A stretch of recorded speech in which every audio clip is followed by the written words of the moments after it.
Hi,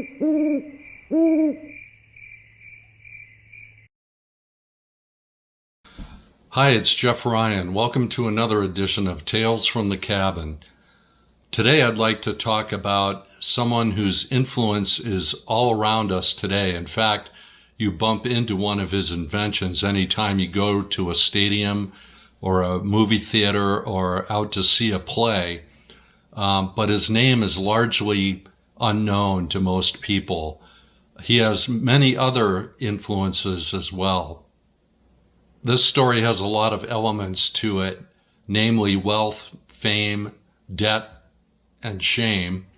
Even though this man had several triumphs, he allowed his admittedly devastating pitfalls to take over his mind and his life.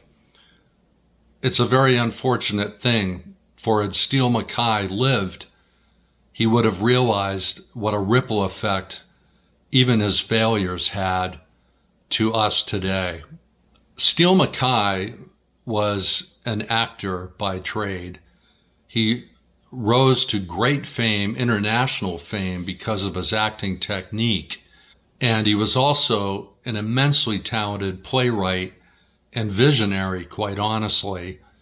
Steele Mackay came from a very wealthy family. Steele's father was a great friend of Millard Fillmore, well before he became president. Was also on the ground floor of some telegraph companies, one of which ultimately would become AT&T.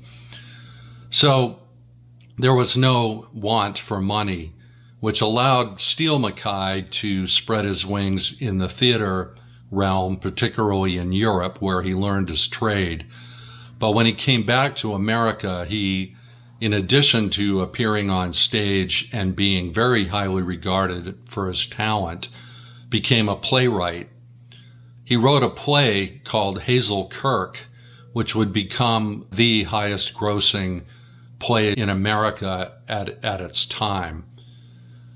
Unfortunately, Steele Mackay was also very adept at amassing great amounts of fortune for himself and then frittering it away on his next great idea. And he had these boom and bust cycles throughout his life. One of his boom cycles, which was partially funded by his father, was bringing Buffalo Bill Cody to Madison Square Garden. It was an enormous success, drew massive crowds, brought in a ton of money, and then ultimately his father ended up cutting him off from the trough of funds and saying, "You're on your own now." And Mackay, his next great idea, was not so great. The funds evaporated. He ended up having to sell the rights to Hazel Kirk, but he always had this belief in himself that the next big thing would ultimately prevail, and then he'd be back in a boom cycle again. So he and his wife, Mary, have gotten married and have had several children, I believe 7. And the second to the youngest child was named Benton Mackay. Steele was often gone from home. He left in the early 1890s to go out to Chicago because his next great idea, at a time when they were almost rubbing pennies together to survive back home, he pitched this idea to the founders of the Chicago World's Fair of 1893, otherwise known as the Columbian Exposition, that he wanted to build the largest theater in the history of the world. And not only was this thing ginormous, it was so unprecedented that and audacious that he just threw every idea he ever had or wanted to realize into this thing. At the time, he already had 17 patents to his name connected with the theater, I should mention. This was in an era when the theaters were lit by gas lights and the threat of having the theaters go up in flames on very short notice was actually common. Several theaters, the stage sets caught on fire, the curtains caught on fire, the theater itself would catch on fire because patrons would be smoking in it. So one of his inventions, the one that sticks with us to this day, is the folding theater seat, which he designed for the sheer ability to get out of the theater quickly in case it caught on fire. So anytime you see a folding theater seat, you can thank Steele Mackay for that invention. So Mackay went out to the Burnham and Root architects, as well as Frederick Law Olmsted, the designer of Central Park, who had designed Central Park with Calvert Vaux in 1858, and had quite the reputation. So Olmsted and Burnham and Root were designing the World's Fair, and Steele Mackay went to them and said, I want to have this huge theater, and I want the people arriving to the fair to see this giant theater, first thing they see. So they agreed that he could build it across from the main entrance to the fair. Well, this theater was so incredible in every way. It had miles of railroad track to move scenery around. He had patented a cyclorama, which is a giant mural on a scroll mechanism so that scene changes could be affected by mechanically rolling these giant cylinders and literally having the scene change, even as an act was in its midst. While it was being performed, this scrolling scenery could move behind them. But not only that, he had seating for 9,000 seats and an additional 3,000 standing room only seats designed into the theater. He had very ornate thunder and lightning spectacles, lighting, pyrotechnics way ahead of their time. He had a stage that was 50 feet deep and floodable so that he could have life-size replicas of the Nina, Pinta, and Santa Maria floating on this stage. And building was begun in 1891. He had over $800,000 in funding raised, including money from Pullman, the railroad car magnate, and a number of other people, banking industry people, all sorts of folks that had poured money into this thing. He sold the dream. He was very good at selling the dream. And in the midst of all of this building going on, a couple of things happened. Number one, there was a financial panic. This made a number of the investors pull their money, and Mackay was frantically scrambling to try to make up for the shortfall. He was unable to do it. He was writing letters home, telling his wife, the next meeting, someone's going to come through for me. And even the Chicago newspapers were imploring investors to put money into this project so it could be completed in time for the fair. Well, the eve of the fair came, and Mackay sent for his young son, Benton, and Benton's next oldest brother, Percy. Benton was 13 years old, and Percy was 15 years old. And they took a train out to Chicago to look at how this theater was coming along.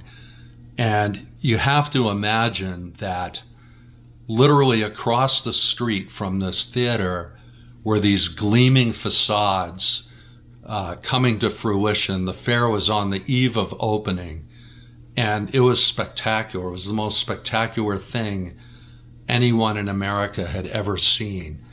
And the things that were going to happen in that venue were astounding.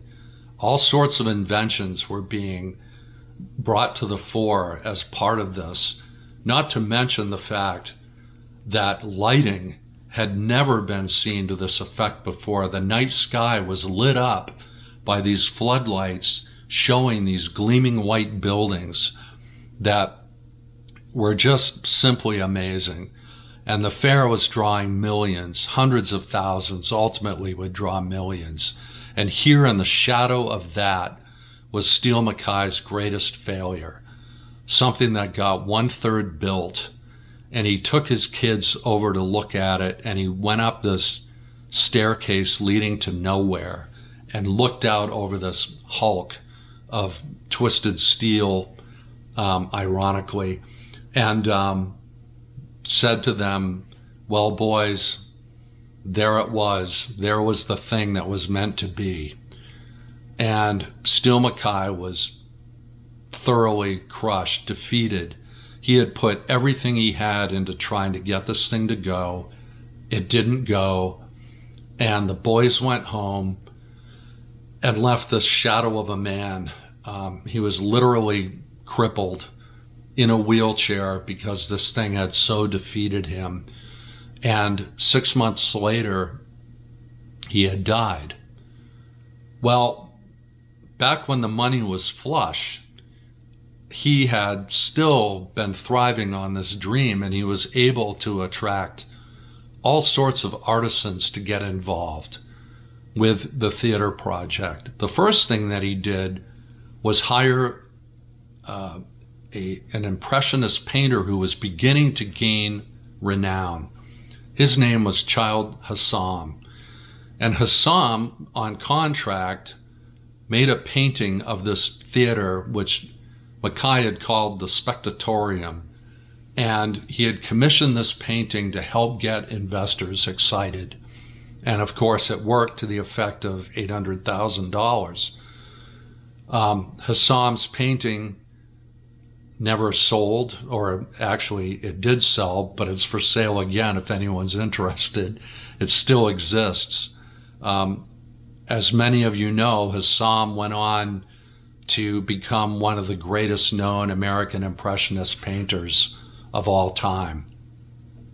Another artisan that was hired to do work in conjunction with this play that Mackay was writing was Anton Dvorak, to write a symphony. Of course, the Nina Pinta and Santa Maria would be floating on stage when this great symphony was being played. And Dvorak never finished it because the project ended before he could finish it. So Dvorak went back to New York City with this partially finished symphony and played it for some of his friends that were affiliated with the New York Philharmonic. And they found the funding for him to finish the symphony. And it ended up turning into what we now know as Symphony No. 9, the New World Symphony. Again, one of the most famous symphonies and revered symphonies of all time. So, irony of ironies, Steele Mackay dies, and part of his legacy, at least two parts of his legacy that we now know of, were never achieved in real time, but became something else after he died. He never lived to see those things. The third thing that he never lived to see was the effect that this event had on his young son, Benton Mackay. Benton was so distraught. In fact, the whole family was distraught. They were left penniless as a result of Steele Mackay's failure, but also of some other circumstances that befell the family. They were literally close to being broke. One of Benton's oldest brothers had the foresight to invest $100 into owning a cottage in Shirley, Massachusetts, and the family was able to live there and lick their wounds.